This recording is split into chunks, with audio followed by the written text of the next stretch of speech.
There have been a lot of hail reports, now starting to see some of the storms produce some gusty winds, but there have also been some nice aspects to the kind of spring showers. I want to show you one of our cameras, one of our traffic cameras from I-65. This is near 231. A little bit of a rainbow there. In fact, if you look very carefully on the far left side of the screen, it's a bit of a double rainbow as well. I've been watching these traffic cameras because this is where one of the most intense cells just moved through.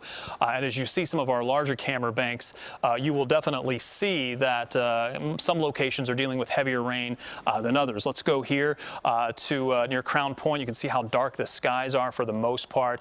The cell has moved past 65. At some of these locations, in fact, this camera, I couldn't even see the roadway. But I did notice that people were using their hazard lights because we did have some hail falling here. So I even looked at a couple of these. In fact, there were people using this bridge overpass to shield their car from potentially any hail damage, just parked there just briefly. But now that storm has moved on by. In fact, you can see the darker coloration here as we're seeing this move east through parts of Lake County. There's another interesting camera image that we're looking at here. Have not, I know you're looking at that cloud going, hang on, what are we looking at here? Have not seen the threat for tornadic storms, just some low-hanging clouds. We've seen that off and on throughout much of the day as the storms continue to push to the east. Now, we're still watching one severe cell. In fact, severe thunderstorm warning has now continued to the east. That's going to go until 6 o'clock now for Lake County.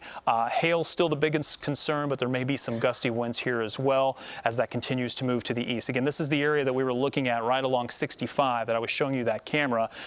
The storm, though, thankfully has moved east, and we're still seeing some of those really intense returns where right now it looks like hail is likely falling maybe right along Randolph Street here, maybe close to 101st. So watch for that. Look at the temperature map currently. 30s and 40s for most of you, but you head farther to the south and the temperatures have even been close to 60 degrees. It's still 60 degrees showing up for a few locations.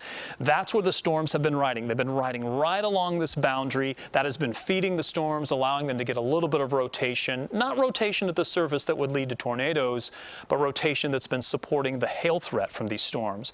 And as long as the storms rode along that boundary, they had enough to get them spinning enough that that's where you see all of the hail reports. Look at all of these hail reports that have come in, and these are anywhere from pea-size hail to as large as $half size hail. That'd be about 1.25 inch size hail. So we're really looking at an intense area of hailstorms, but it's right along the boundary between the cooler air and the warm air. These are high temperatures for today. And yes, there were some spots that made it up into the 60s. So what happens from here? Well, we'll get this system out of here for tonight.